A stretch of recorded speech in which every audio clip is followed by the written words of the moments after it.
బలవంతుడు భయపెట్టి ధనవంతుడు బెదిరించి తాము అనుకున్నది సాధించగలుగుతారు. కాని తమను ప్రేమించే మనసును మాత్రం వాళ్లు ఎప్పటికీ సొంతం చేసుకోలేరు అనే విషయాన్ని మరోసారి నిరూపించడానికి చేసిన ప్రయత్నమే రిప్పన్ స్వామి.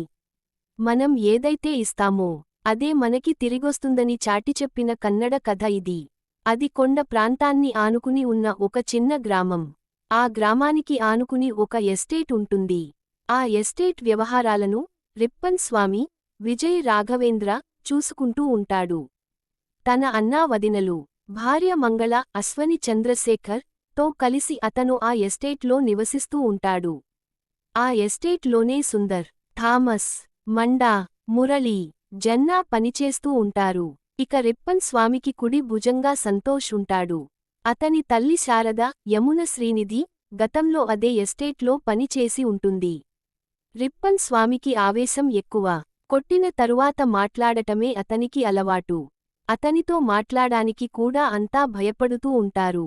తన అనుమతి లేకుండా ఎస్టేట్లోకి ఎవరినీ అడుగుపెట్టనీయడు.